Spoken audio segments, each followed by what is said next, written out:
Hey everybody, my name is Simon Weedle. While I recently graduated from the university, I'm grateful to have been able to compete on the track and field team the last 4 years. I'm from Hebron, Nebraska, and that's actually why I have the pleasure of being able to record and talk to each one of you about one of our core values. Integrity. It's a word that many of you may have heard of before, and others you may have not. And either way, that's fine, because we're going to take a few minutes here today and learn about what integrity is and how you can implement integrity into your life each and every day. But before we really dive deep into integrity, I think it's important for us first to define what integrity is. And so before I share what my definition is and what definition we're going to use as we move forward, I want you just to pause the video, write down on a piece of paper next to you, talk to somebody that you're with if you're not alone, or just think to yourself in your head, what is integrity? And even if you don't know, just take a guess, right? I'll give you a moment to do just that. Awesome, great. So I'm going to share with you the definition that I like to use about integrity. Integrity to me is doing the right thing even when nobody is watching, right? So integrity is doing the right thing even when nobody is watching. And you can actually find that on the top here of your integrity worksheet, right here. And so we're actually going to move forward using that definition and read this story here. So you can go ahead and follow along as I read.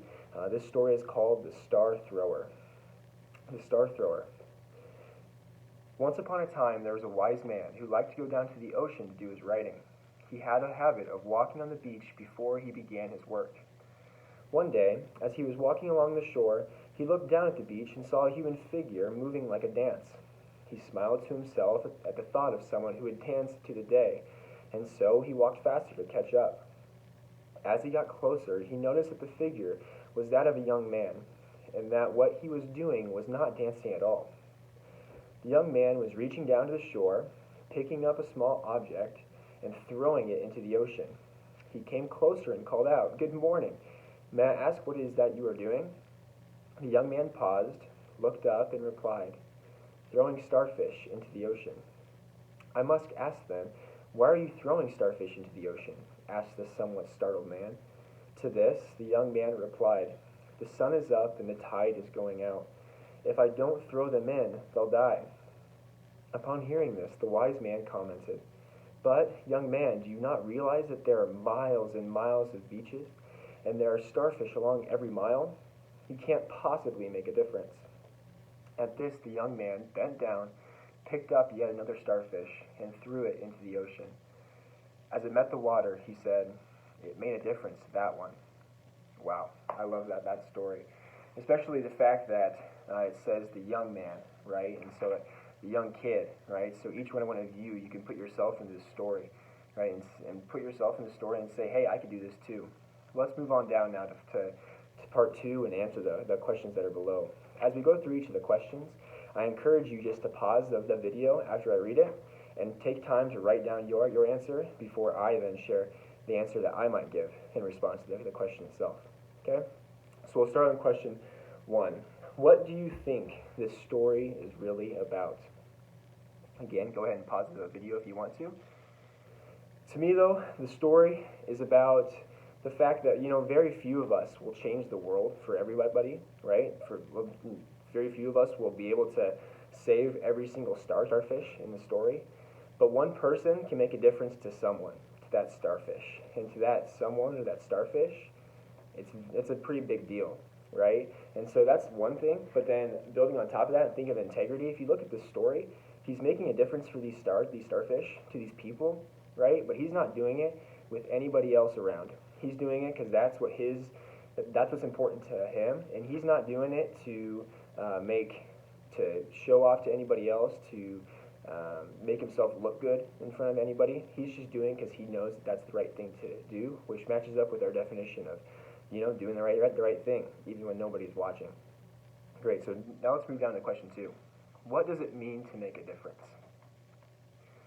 To me, making a difference is simply just performing an action or doing something to positively impact some people around you, a person around you, the community around you, the environment around you, right? So positively impacting those things.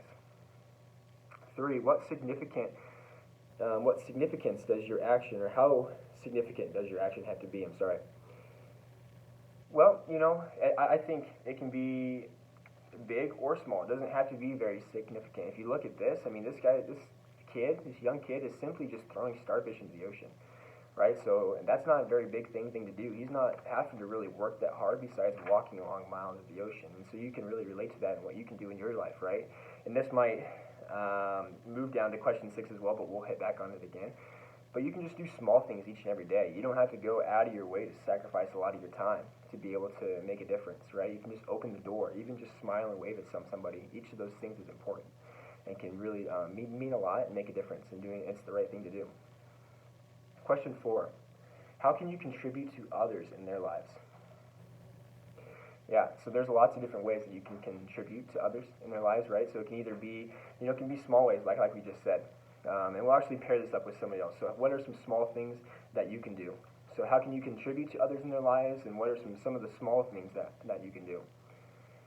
And so, yeah, so you can wave to somebody, say hello. Just be a smile. Just be that smile for somebody that they might need that, in that day. It might be a rough day for them, and so seeing that positive energy coming from you could just mean the world to them, right? You can open the door for somebody. You can sacrifice time out of your day to volunteer and help out.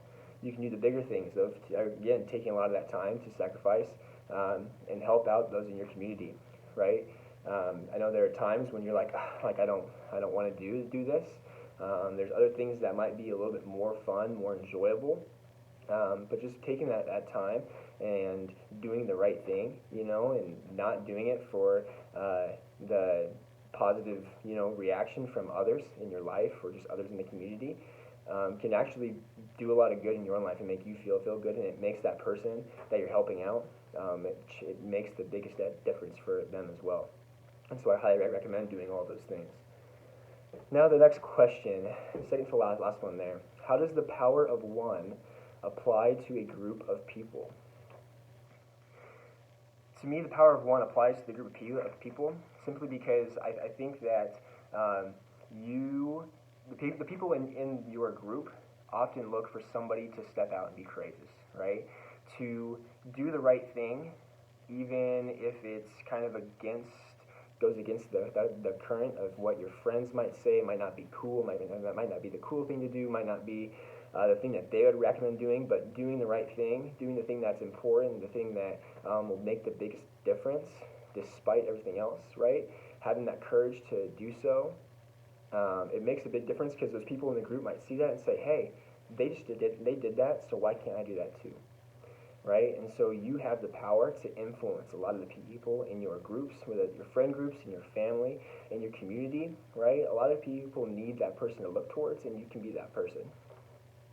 Now the last question. Who are some of the star throwers that you know, and what types of things do they do? Who are some of the star throwers that you know, and what types of things do they do?